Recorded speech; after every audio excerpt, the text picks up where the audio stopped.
Woke up feeling like I left my shoulders on the pillow. Bulging burdens aplenty, baggaged at 100 kilo.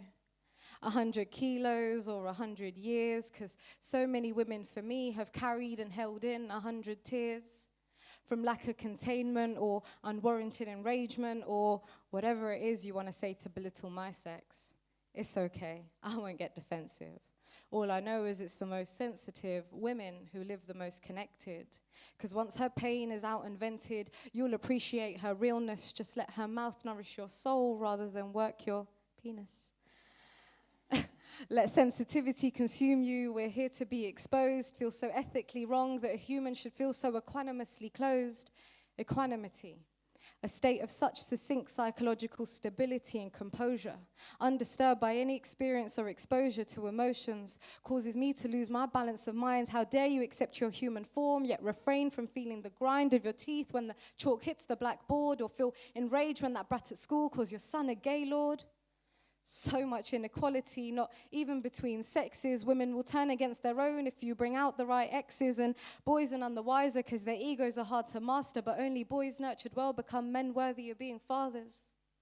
But let's put the fathers to a side, because I'm celebrating the ladies in my life who have held me as a baby, the ones who have breathed life into my lungs and taught me how to be. But I'm also celebrating the girls that have grown up with me, the ones who have come over, sipped tea, broken bread with my family, the ones who have always supported my poetry even when I didn't flow and I was off key, the ones who got me dressed when I was too wavy, even though they were mashed too, we always kept it gravy. This is a poem acknowledging all of their struggles in life, because there's so much sacrifice they made just so I could live nice. My mum fell into a well at just 5 years old. 50 years later, her story's forever told as she curses the auntie in the village who enrolled into saving her life from the pit of the well so cold, 'cause to her life feels like dust's eternal hold. Waiting for death, she awaits getting old, 'cause dust to dust, ashes to ashes, at just 50 years, her husband's life comes back in flashes. And she doesn't know how to process news like this. I've been faithful to you, God. Why would you present me with this shit? The last 30 years, she'd been living in his bliss, perfect moment to recoil to that well's dark pit. And my girl, she suffered through too. She went through the most disgusting story. And since the night she told me, my life darkened surely. He told her, take your knickers off. She was only 12 years old. These events are so difficult, maybe they're best untold. But how can a man gain the trust of a child and then abandon her fully with only his uncle to mind? She should have known better. Life taught her that for free, because she hasn't shaken it off. I know I couldn't if it was me. Every man is a threat. Can you imagine living in such fear? All because this grown man couldn't control his desire to leer. It gets passed down generations. These unhealthy lessons about men doesn't help when half of our grandmas were married at 10. Mine was 16 actually. She had a kid the following year. 9 kids slowly followed while granddad to war would disappear.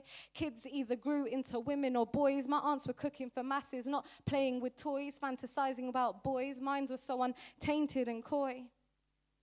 Now my reason for standing before you isn't to fight an unequal system. I'm not here with a vengeance. My motives are pure like crystal.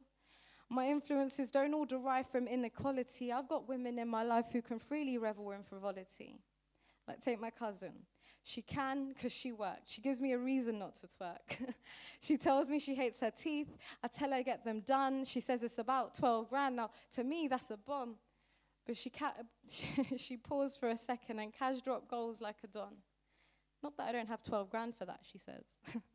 Now, no one has it easy. There's no comparison to dispute. All I know is it's because of these women I had it easy in my youth. Now, there's a debt I know I can never repay. So my mission's to prepare the world for my unborn's born day.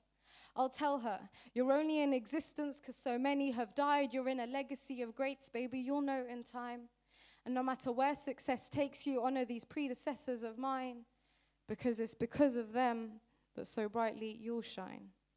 Thank you.